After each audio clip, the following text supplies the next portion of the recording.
ఇక చూడురే గీ ముచ్చట చెప్పాలంటే జరంత నవ్వు వస్తుంది కానీ చెప్పక తప్ప చెప్తున్నా. కొంతమందికి గియ్యే ముచ్చట్లు అని అంటారు కానీ పేపర్లో వచ్చిన ముచ్చట చెప్తా. ఉత్తమ ముచ్చట చెప్పాలంటే నాకేమో సోకా కానీ.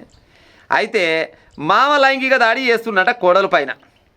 ఏగలేక ఏం చేసింది కోడలు అంటే మంచిగా పని మీదకి పోగానే పోతప్పుడే మంచిగా ఆయమన్న కత్తి కొనమైందట. మెత్తగా నూరి పెట్టుకుందట కత్తి.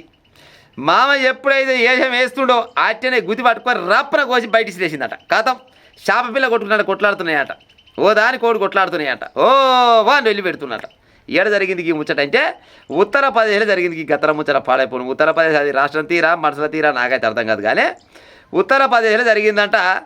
కొడుకు ఎప్పుడైతే బయటికి వెళ్తాడో కొడుకు బయటికి వెళ్ళడమే ఆల్చం ఎమ్మడే కోడలు చేయబడుతూనే ఉంటాడట మామ.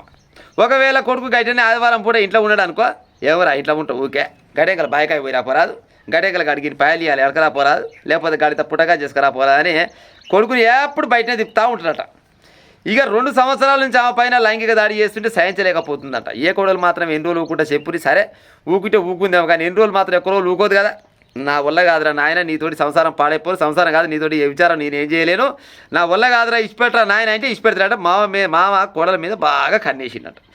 ఎంతసేపటికి ఆడు ఎప్పుడు బయటికి వెళ్తాడా ఈడు ఎప్పుడు అరలకు పోదామని చూస్తారట.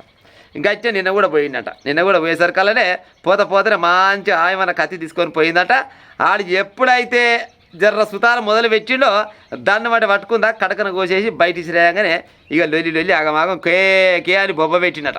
బొబ్బ పెడుతున్నాగానే ఓని పాడైపోని ఏమాయరా ఇల్లు పెడుతున్న పాలనోడు అనుకొని చిన్నగా పోయిరట.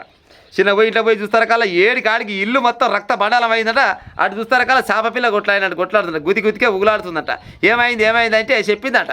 ఏం చేయ 2 సంవత్సరాలు నా ఎంట తొలగబట్టి నాశనం అయిపోను, నాకు ఓపిక నశించింది, నేను ఎన్ని రోజులు చేయాలి ఇంతటి ఏ విచారం పాడైపోను అనుకొని ఏడి కాడికి గుతి కోసేసిన అయ్యా అని కత్తి చూపించాడు. కత్తి చూపించి కత్తి అక్కడ చేసిందట. అక్కడ చూసుకోపోరు మా మామ సవాన్ అని చెప్పగానే వెంటనే కొనపోయి పోలీసు వాళ్ళకి చెప్పినట. పోలీసు వాళ్ళు చెప్పగానే పోలీసు వాళ్ళు దాన్ని పట్టుకొని చూస్తారు కల్లా ఈ సక్కదానం మేము చూడలేవరా నాయన అనుకొని చిన్నగా దాకాన కొనవంపని నడిపించుకొని తీసుకపోతున్నారు. నమ్మకం లేకుంటే వీడియో కూడా వస్తుంది, ఒకసారి చూసే ప్రయత్నం చేయరు. చూసినట్టు ఆల్రెడీ వీడియోని కానీ నడుచుకుంటూ పోతున్నా ఉయ్యాల జంపాలనుకుంటా గెంటుకుంటా పోతున్నాడు. నీ సక్కదానం పాడైపోను ఆరిపిలా నాకు అర్థం కాదు. కోడలు అంటే బిడ్డతో సమానం. గింత అధ్వానం చేస్తారని నాకు అర్థం కాదు కానీ ఏకంగా గుది కోసి బయట వేసిందంట. ఉత్తరప్రదేశ్లో జరిగింది ఈ ముచ్చట.